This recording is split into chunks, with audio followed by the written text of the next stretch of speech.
Coucou tout le monde, j'espère que vous allez bien. On se retrouve aujourd'hui pour une nouvelle vidéo et ce sera un album. Donc tout d'abord, je vous montre les papiers que je vais utiliser. Donc la plupart viennent de blocs de chez Action, plus ou moins récents, des kits également, ainsi que du papier calque. Donc tout d'abord, je vais commencer par plier en deux ces deux petites feuilles qui sont du demi A4, donc A5 en fait, si je ne me trompe pas. Donc j'ai choisi ces coloris-là pour aller avec, un petit peu le style puisque c'était des photos, d'automne. Donc ensuite cette page qui est en 24 par 32, je vais la couper en 2, c'est-à-dire normalement à 12 centimètres. Puis je vais prendre mes pages, en 30 par 30 que je vais couper en 2 également, à 15 centimètres donc. Donc là je regarde un petit peu le sens dans lequel je veux les couper, donc je ne vais pas vous montrer toutes les pages, hein, bien sûr, c'est le même principe. Donc ensuite je rapproche, tout ensemble et je vais commencer à plier mes pages en 2 également.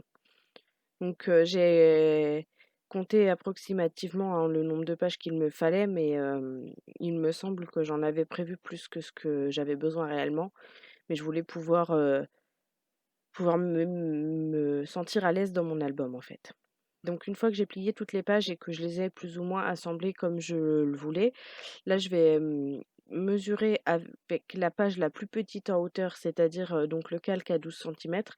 Je vais mesurer où je veux avoir mes trous pour passer mon fil, enfin ma ficelle, pour pouvoir, assembler mes pages. Donc là je vais faire 2 carnets, du coup.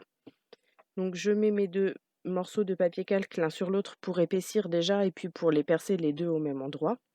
Donc ce sont eux qui vont me servir de repère pour, tout toutes mes autres pages. Donc ensuite, j'essaye de le centrer à peu près et je perce mes trous donc en me servant, de cette base, pour,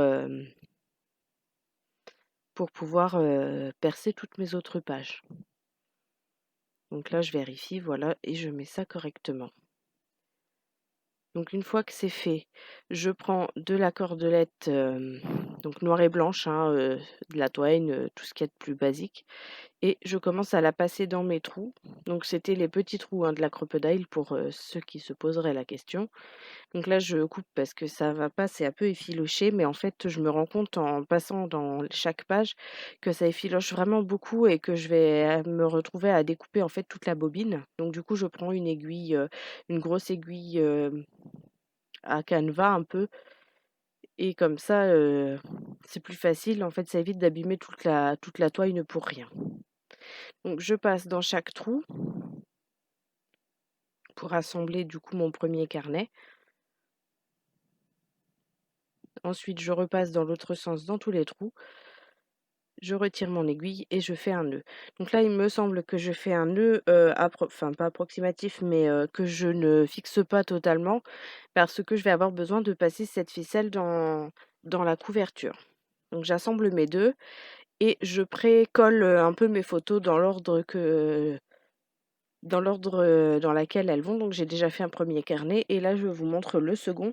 Donc en fait, comme j'ai moins de photos que ce qu'il me reste de pages, du coup je prends, des photos, par la fin pour les mettre à la fin du carnet et par le début pour, les mettre pour, éviter en fait de me retrouver avec un trou à un endroit où j'aurais pas forcément voulu. Donc du coup je mets, toutes mes photos, je les installe, juste sans vraiment les coller, juste pour être, sûre de bien les positionner. Et je passe maintenant à la couverture. Donc je prends un calendrier, qui ne me sert pas mais qui est très utile en scrap et je prends les mesures en fonction, de mes pages du coup qui elles-mêmes étaient calculées en fonction de la taille des photos puisque ce sont des photos 10 par 15 et j'ai souvent dans mes photos des photos en portrait et en paysage. Donc les pages devaient être, du coup, de minimum 15 par 15 pour pouvoir, y mettre mes photos. Donc j'ai recoupé un petit peu je crois pour qu'elles tiennent, ou les pages bah si les pages faisaient forcément 15 par 15 de toute façon, vous me direz. Mais du coup, j'ai recoupé un petit peu mes photos. Donc là, je coupe avec un cutter, mes morceaux de carton.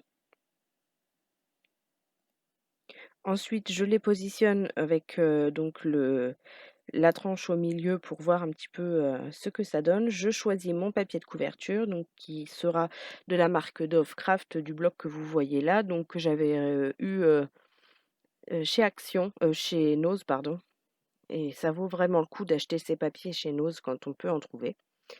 Donc là, je vais prendre les mesures, je crois que c'est à 4 centimètres et je vais tracer un trait. Voilà, comme ceci. Et ce trait va me servir de guide pour positionner les morceaux de ma couverture. Donc, pour le premier bout, je mets de la colle bien partout. Donc là, j'hésite pas, hein, je lésine pas sur la colle. Avec un pinceau, j'étale pour éviter que ça fasse des marques sur le papier.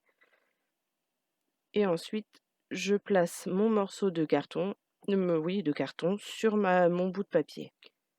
Une fois que j'ai collé les 2 premiers morceaux, je prends donc la seconde feuille que j'ai sortie. Je regarde normalement qu'elle soit dans le même sens que la première pour que les motifs soient dans le même sens. Je recommence l'opération, donc je trace un trait pour aligner. Et ce que je vais faire, c'est que je vais mettre de la colle sur la bande restante, donc au niveau en fait de la tranche de mon album, non, de l'arrière de la page de mon album ou de l'avant. Et je colle mon morceau de papier. Donc je laisse un petit peu sécher quand même entre deux, je crois. Et j'avais pris donc le morceau que vous voyez de calendrier en haut d'un autre calendrier pour, pour faire la délimitation entre les deux morceaux. Et donc dans mon dernier morceau, je, donc je mets ma colle également. Et en fait, ça me sert à avoir l'espacement, vous savez. Donc je retourne mon morceau de calendrier. Et je le colle. Donc là, je passe assez succinctement sur la couverture d'album, hein, parce que vous savez comment faire et que voilà, ça n'a plus de secret pour vous. Et si toutefois ce n'est pas le cas, bien sûr, il y a déjà quelques vidéos que j'ai faites et que d'autres personnes ont faites plus détaillées. Donc j'ai mis une bande du même papier au milieu pour faire le raccord entre les deux côtés d'album. J'ai replié mes rabats aussi. Et là, je prends du coup une des pages qu'il me restait en trop pour un de mes carnets que je vais donc recouper en 2 rectangles pour coller de chaque côté, pour recouvrir le calendrier. Une fois collé, je prends donc j'ai laissé sécher, toute une nuit, voire plusieurs jours. Je prends mon plioir pour, aider le papier à se plier et donc vous voyez, ça fait quand même quelques plis au coin. Ensuite, j'ai choisi d'utiliser le côté où il y avait, le raccord de papier pour, le devant de ma couverture, vu qu'il y a pas vraiment de sens dans les motifs. Donc je prends du masking tape pour cacher et puis du coup, je trouvais que ça mettait en valeur, la couverture et je prends de la colle pour, vraiment fixer le masking tape parce que je sais que ces masking tape là ne collent pas très bien. Donc je colle, mon masking tape, donc des 2 côtés. Comme ça, en plus, je trouve que ça prolonge la tenue dans le temps de la couverture. Et une fois que c'est fait, je choisis mon lettrage pour créer mon titre. Donc j'ai choisi plusieurs alphabets différents et je vais donc créer tout un titre en fait avec donc 2 alphabets différents et ces petits symboles qui viennent d'une autre planche que j'ai depuis très, très, très longtemps et que j'avais acheté aussi chez Nose, il y a fort, fort longtemps. Donc vous voyez, je remets de la colle systématiquement derrière chaque,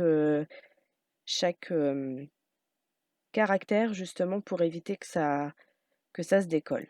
Donc je vais, vous retrouver à la fin du titre, hein, parce que là, ça n'a rien de très, très intéressant. Et voici donc le résultat de ma couverture. Ensuite, je vais, créer donc, les trous pour pouvoir, y mettre la reliure. Donc tout d'abord, je vais mesurer à égale distance, donc je crois que c'est 1 centimètre de chaque côté du bord en fait.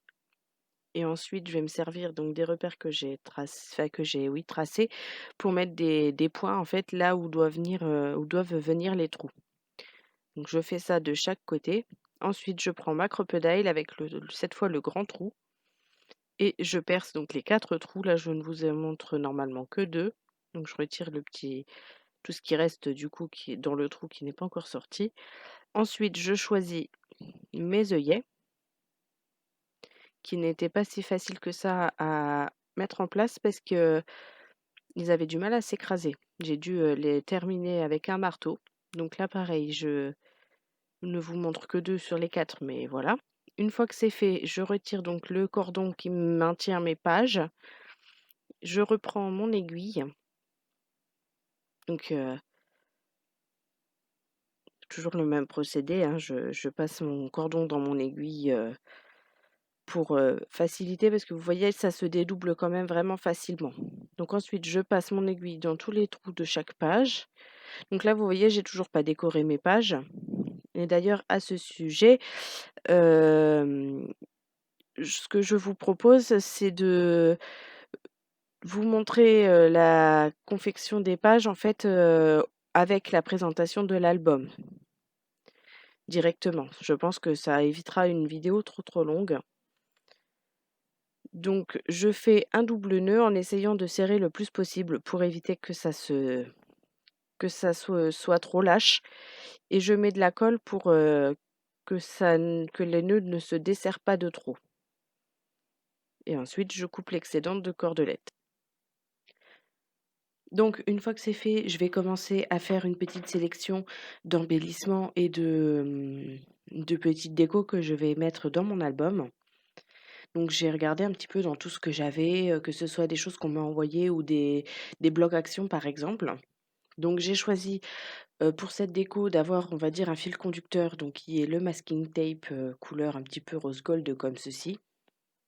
Donc je fais avec vous, comme vous avez pu le constater, j'ai changé d'avis.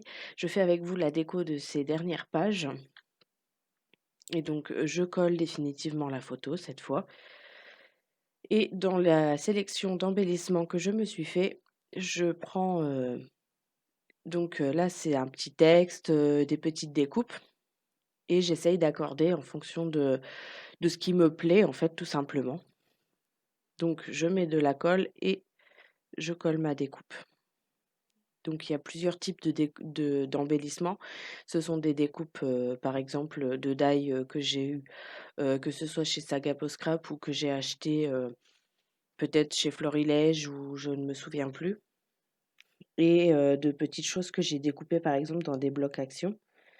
Enfin dans, vous savez les die cut qui sont déjà prédécoupés. Donc des petites demi-perles ou des enamel dots et donc pour cette dernière photo, toujours la même base de masking tape, donc je coupe un morceau de taille assez aléatoire, hein, j'ai pas de taille définie en fait et je colle donc sur un bord, de façon à ce que ça dépasse bien sûr et je colle ensuite ma photo, donc je vais pas trop jusqu'au bord du bord parce que comme ça me permet de glisser des petites choses en dessous si j'en ai envie.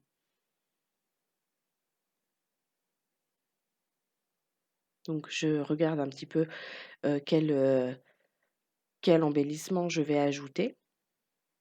Comme ceci, je mets un peu de colle. Bon là, j'y vais plus ou moins franchement sur la colle, hein, parce qu'après bon, c'est censé tenir, mais bon, faut pas que ça déborde de trop non plus.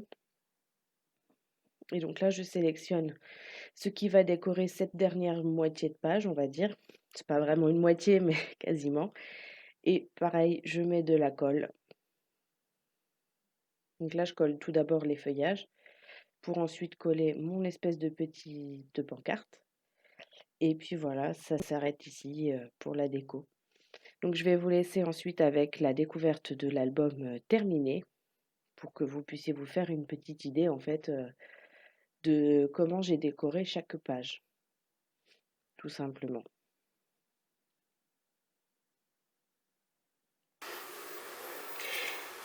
Je vais vous montrer du coup le résultat en vidéo. Donc j'ai décoré la plupart des pages sans vous, hein, parce que je pense que le processus est assez long, l'instant de réflexion. Globalement, il n'y avait pas de choses très intéressantes. Je vous ai montré, hein, la dernière page ou quasiment, donc je pense que ça vous donne une idée, disons, de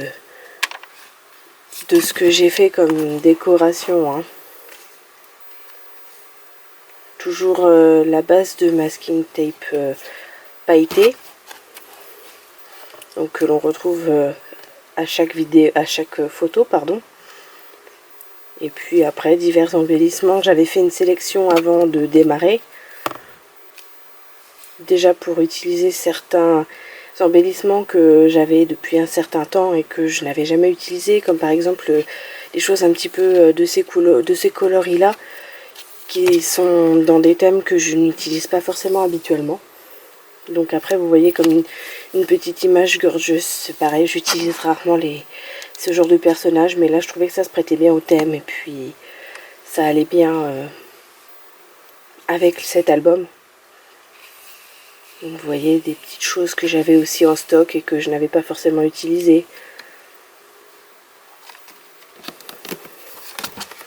Donc j'ai même fait un tout petit peu de journaling, hein, comme vous pouvez le voir. Vraiment c'est assez faible, hein, parce que je ne fais pas beaucoup de journaling sur mes créations en règle générale.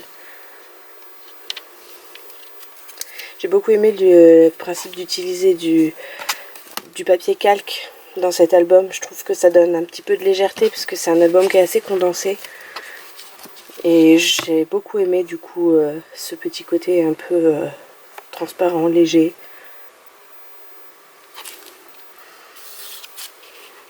Et j'ai beaucoup aimé aussi le fait d'inclure des pages plus petites dans cet album. Je trouve que c'est pareil, ça casse un petit peu la régularité de l'album et des pages. Ça me permet aussi d'utiliser cette magnifique découpe qu'une scrap copine m'a envoyée lors d'un échange, qu'elle m'a envoyé en double. Et je ne savais pas particulièrement dans quoi l'utiliser, mais elle était tellement belle, j'avais pas envie de mettre ça n'importe où. Et du coup, ça m'a permis de coller en double, en fait, pour faire un peu comme un cadre, pour mettre en avant ma photo, par exemple. Donc là, j'ai utilisé des petites maisons en bois, et pareil, je trouvais que ça soulignait un peu le côté où on était dans un village et en même temps un peu en nature.